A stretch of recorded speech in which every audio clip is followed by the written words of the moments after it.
Boa noite, me chamo Lavínia. Eu vou dar início à apresentação do pré-projeto que tem como tema Papel da Saúde Pública na Avaliação das Interações Farmaconutrientes em Pacientes com Parkinson Socialmente Vulneráveis.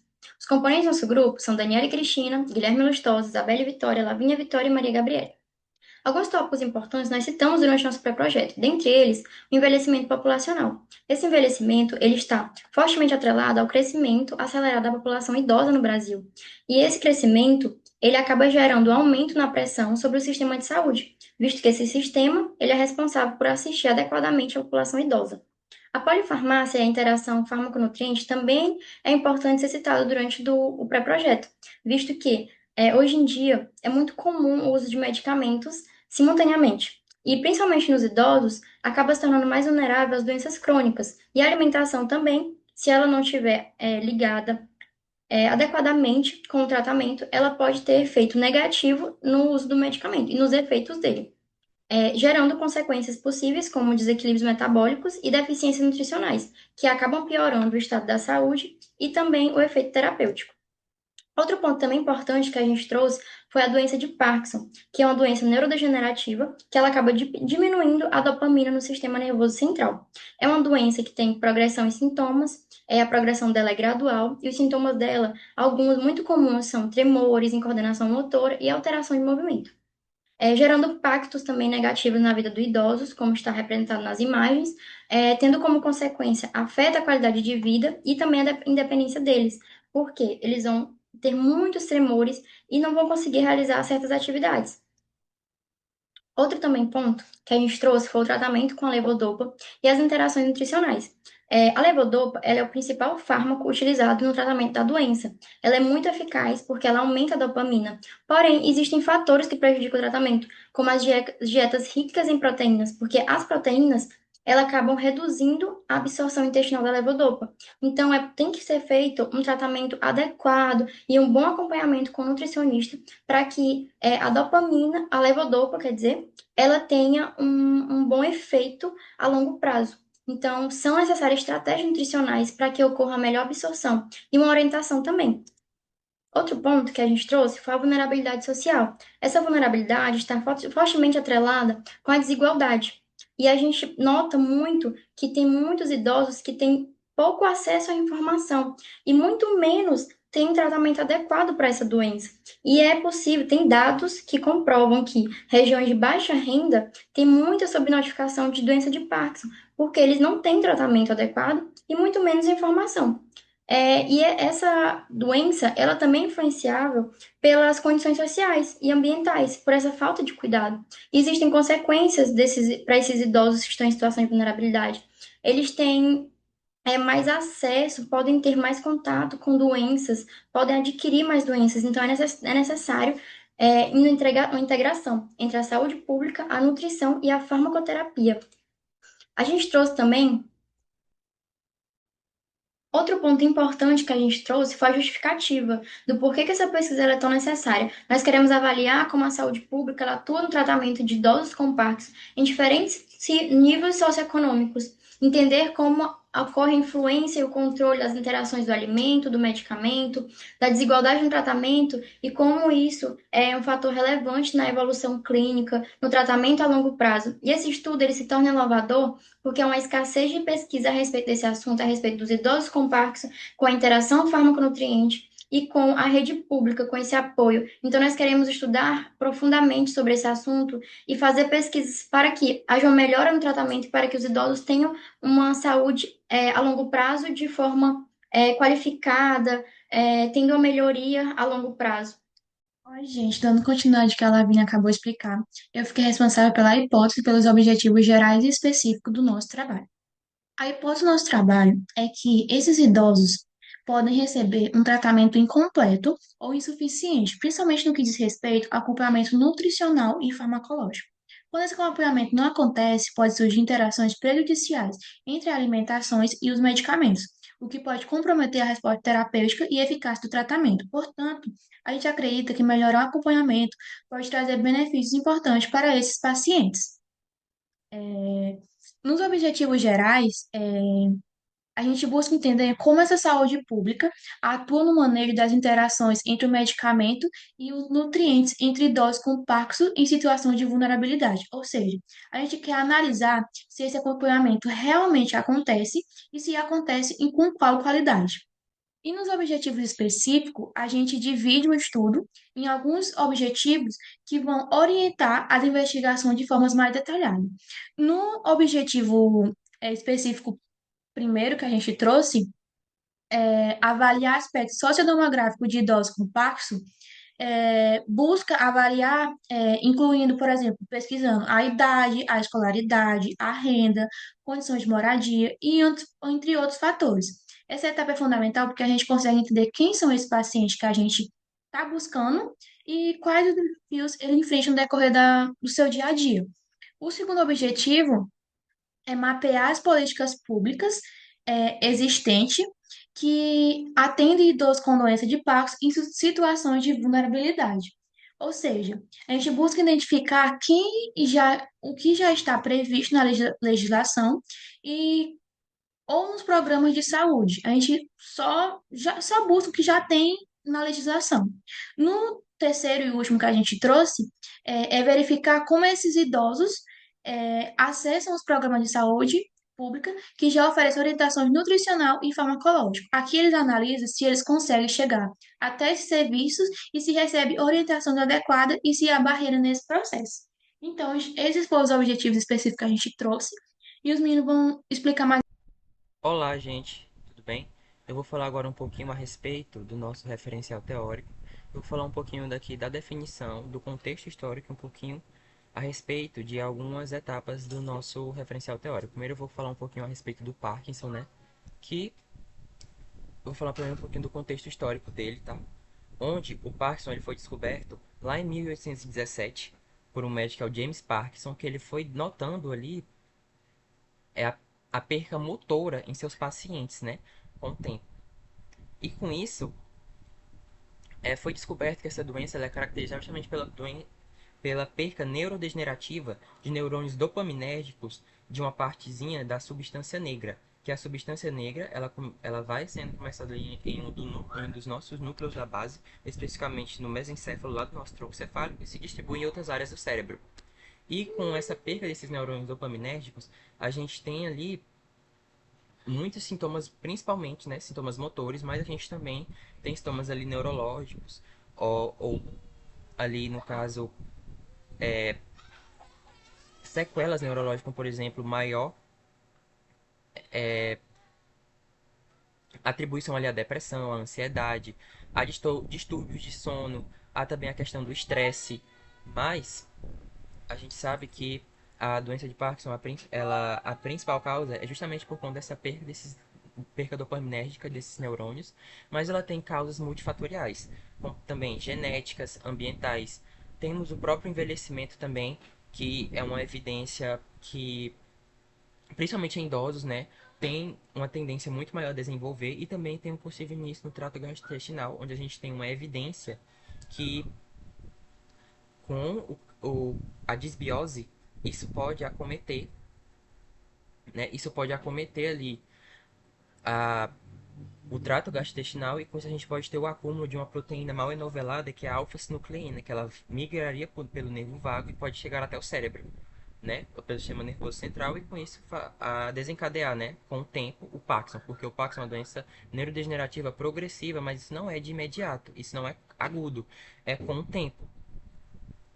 Né? O principal tratamento, que é predominantemente sintomático, a gente tem a levodopa com a carbidopa, que é um medicamento também que ele ajuda ali, e também tem a entacapona, né? Que eles ajudam a estabilizar a questão da conversão enzimática da levodopa para o sistema nervoso central e não ir para a periferia, para assim a gente ter um efeito concentrado realmente e tentar pegar uma boa parte desse medicamento lá no sistema nervoso central, né? Mas também inclui o tratamento, a nutrição, o estado bem alimentar é de suma importância, terapias ocupacionais, intervenções ali avançadas, como por exemplo a estimulação cerebral profunda com ali eletricidade, né? Mas também o estado nutricional na doença de Parkinson, ele é muito prevalente no quesito desnutrição, E esse risco nutricional também ele é muito existente, né, nesses pacientes. Uma vez que, por conta do sistema do sintoma motor, que é a disfagia, a gente tem a dificuldade da deglutição do bolo alimentar. Se a gente ingere bem os alimentos, a gente tem ali perca de nutrientes, tanto de macro como de micronutrientes, e com isso a gente pode ter inúmeras inúmeras causas para geralmente desencadear esse risco nutricional, né? E também isso piora a progressão da doença, exige ali maiores doses da levodopa e também as condições socioeconômicas precárias podem contribuir também para esse estado nutricional ser baixo, né?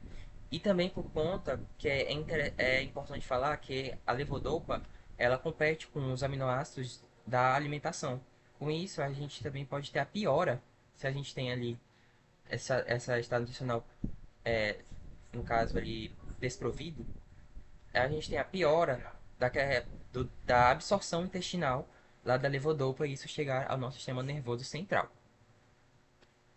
Aqui eu vou explicar um pouco a respeito com essa figura da fisiopatologia do Parkinson, né?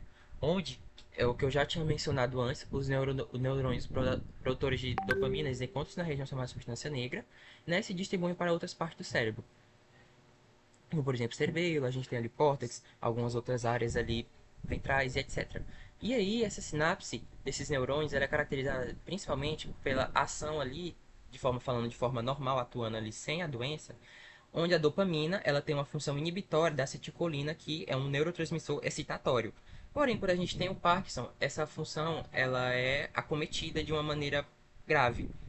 E com isso, a gente não tem a inibição da acetilcolina em excesso, né? Porque a acetilcolina ela tem ali a sua função excitatória, mas aí ela entra em equilíbrio, porque a acetilcolina também precisa agir. Porém, quando tem a ação inibitória da dopamina, ela não tem esse tremor, essa contração ali esquelética muito intensa. E quando a gente tem essa falta de dopamina, essa morte dos neurônios dopaminérgicos, a gente não tem essa liberação de dopamina. E com isso, a acetilcolina, ela se liga em excesso nesses receptores nicotínicos colinérgicos e se acumula, fazendo com que a gente tenha os nossos tremores, a contração esquelética ali involuntária muito forte e muito frequente.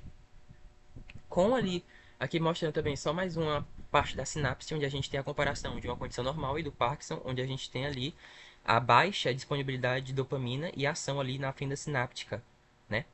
E com isso a gente tem um baixo sinal ali no neurônio pós-sináptico. Aí é o tratamento mais eficaz que é a levodopa, ela é precursor da dopamina, atravessa a barreira hematocefálica e a meia vida curta dela pode gerar ali, flutuações e pode ter uma piora nesse quesito da manutenção da dose, né? Mas ele também é justamente por isso também que a gente tem uma associação com os medicamentos para manter a integridade dela, como eu já havia anteriormente falado, a carbidopa e a entacapona. Ela melhora ali sintomas como a rigidez, os tremores, mas a gente e a qualidade de vida e a autonomia desse indivíduo, desse paciente. Mas a gente também pode ter flutuações bem frequentes, né? E aí, falando um pouco da saúde pública, a saúde pública ali, aqui, ela é fundamental, uma vez que a maioria desses pacientes são idosos que contêm a doença de Parkinson e que eles têm um estado de vulnerabilidade social baixa. Muitas vezes ele tem dificuldade em acessibilidade a postinhos de saúde, ali no caso, unidade de atenção primária de saúde básica, né? E com isso a gente pode ter um acompanhamento precário, um acompanhamento ali que na verdade não tem acompanhamento, né? Na maioria das vezes. E com isso a saúde pública ela se torna fundamental para garantir esse tratamento, para atingir as camadas populacionais mais baixas e mais vulneráveis também, né? E para também garantir ali um acompanhamento nutricional adequado, uma vez que a gente sabe que o estado nutricional é de suma importância ter esse equilíbrio para manutenção, para diminuir a progressão e manter a integralidade do indivíduo durante o tratamento da patologia do Parkinson. E com isso, é de suma importância a gente ter a saúde pública como aliada nesse caso, uma vez que a saúde pública ali, ela é de suma importância para manter realmente a integralidade desse indivíduo e conseguir ter ali acesso a políticas de saúde que sejam específicas para o Parkinson e que acoplam justamente O estado nutricional, o acompanhamento de uma equipe multidisciplinar de saúde, o acompanhamento farmacológico, onde a gente sabe que tem interações com a dieta, por isso também o estado nutricional ele é de suma importância ter conhecimento e ter um acompanhamento para a gente ter ali um bom funcionamento durante o tratamento, né?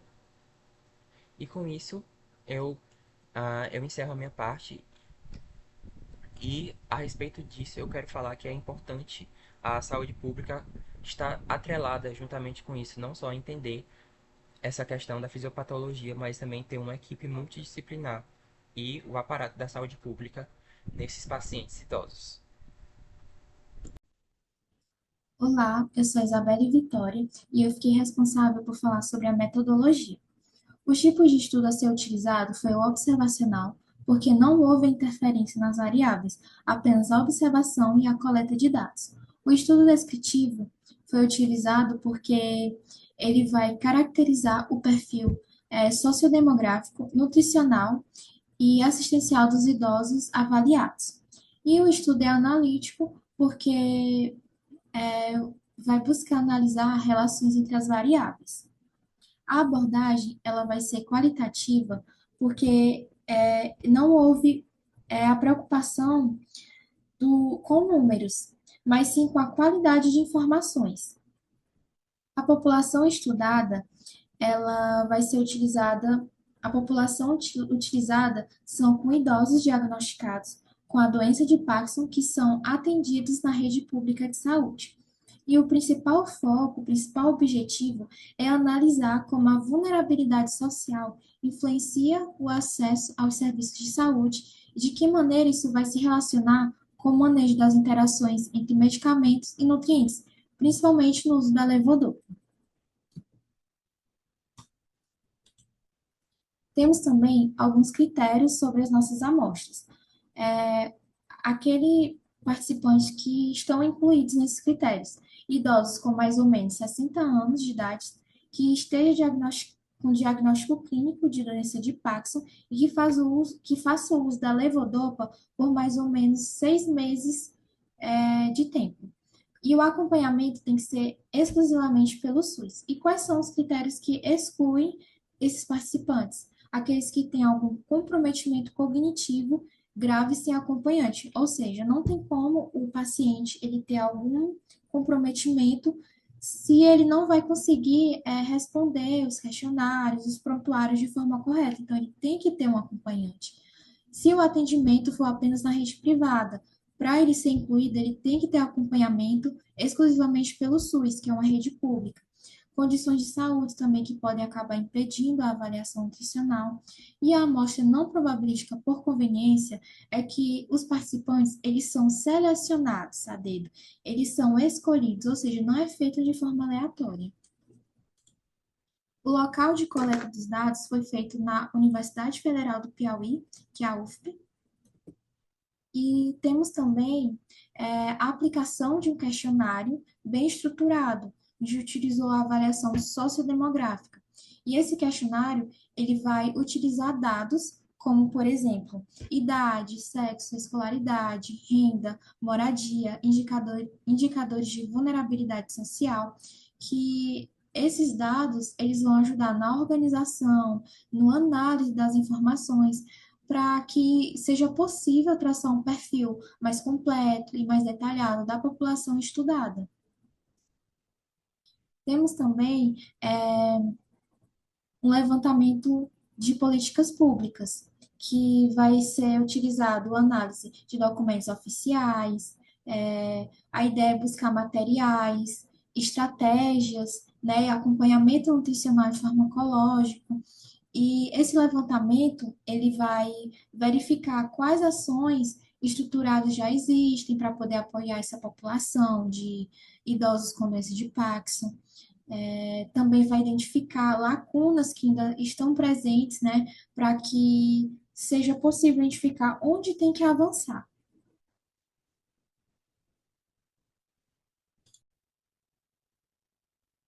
Dando continuidade nas falas da Isabelle, na etapa de avaliação do acesso aos serviços nutricionais e farmacológicos, será aplicado um questionário voltado para investigar como os idosos utilizam os serviços públicos, onde vamos analisar a frequência de consultas nutricionais, acompanhamento farmacoterapêutico, acesso aos medicamentos, tempo de espera e o conhecimento sobre interações entre proteínas da dieta e da levodopa.